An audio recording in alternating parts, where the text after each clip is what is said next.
Did anybody lose a wallet? The ID says it's Steven Zurita's and the picture is surprisingly handsome.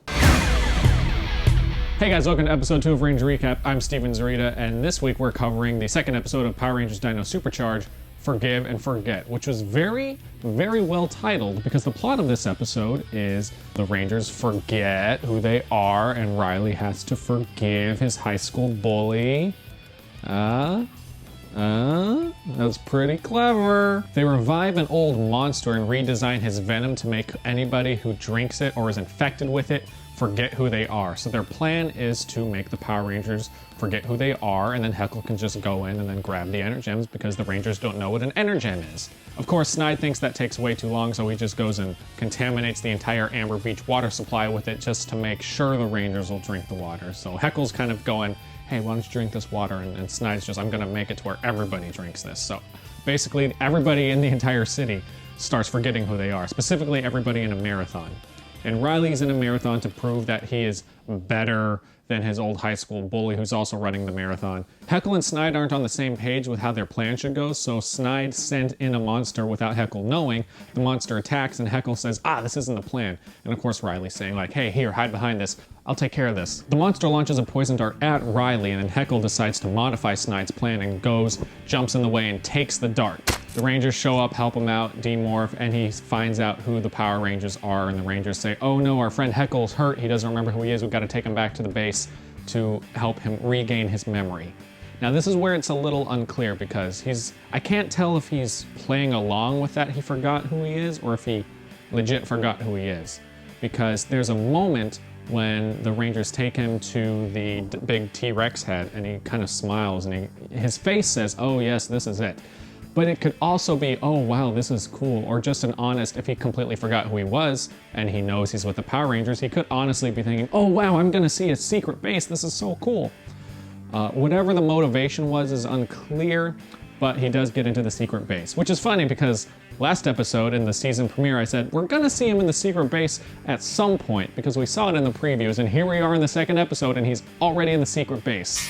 So he's in the secret base, they return his memory to him with an antidote, and he looks around. I guess now he knows who he is again, and he says, oh thanks, plays along, but he knows all the Energems are here and he knows how to get there. I think this is way too early to have an episode like this, at least to really fully use the opportunity it gives you in terms of writing. To have the season villain already know where your base is and your Energems are, and have the Rangers forget who they are, and be able to just walk up and trick them and take the Energems, like man, you could do so much with that. He even takes Koda's blue Energem, but Riley just snatches it, says, hey, I'm gonna put these somewhere safe, runs off with it. The fight is really nothing special, but the coolest thing about it is Tyler uses Chase's kind of dino drill ability from last season. I think Miss Morgan said a really quick line about how you can share those Energems back and forth, so he's able to drill through the monster whose defenses are stronger than they're used to, and that's how they defeat the monster, and then with the final strike. But yeah, it's nothing special.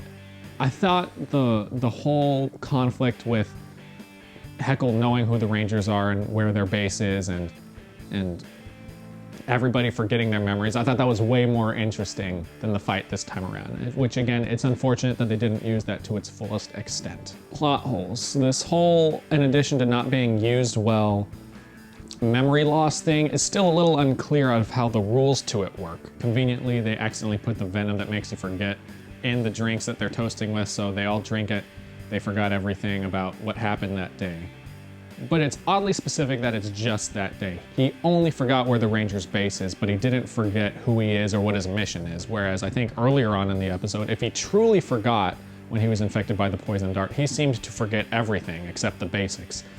So I'm not really quite sure. There's a little bit of a discrepancy there, but then again, this is Power Rangers.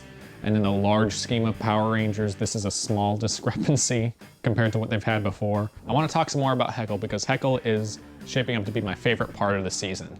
He is so good at playing a two-faced, already he's literally a two-faced character because he turns into Snide, but he is so good at playing the Rangers' friend. He knows how to appeal to them. You know, when Snide's trying to come back in control, he runs into the kitchen, he sees Chase and he needs to get him out of there, so he appeals to him the only way he knows how and says, oh, I think there's a cute girl who wanted to talk to you. She likes your accent. And of course, Chase leaves. and then he turns into Snide to go wreak havoc or whatever he did. He didn't really do anything, actually. I think he just went back to the evil base, the ship. But I thought that was funny, and then the scene that he has with Riley where he's kind of saying, hey, don't let him push you around, you should get in that race. That was great too, because he really knows how to manipulate these Rangers, and I just love seeing the villain interact with the Rangers like friends. As far as the Rangers are concerned, Heckle is their friend. They come to his rescue. Riley's watching out for him when the monster attacks. They say, oh, we gotta help our friend regain his memory. We gotta show him the secret base. It's just so interesting, and I love all the new dynamics that this villain brings with him. I really love it. So this has been, so far only 2 episodes in, but a really, really good way to write your overall season villain. Random question, where was Prince Philip? Last episode he shows up at the very end saying, I came as soon as I could, I'm here to help. He was gone the entire episode. They didn't even say, oh, he's off doing some charity work or something. He was just absent, which was weird.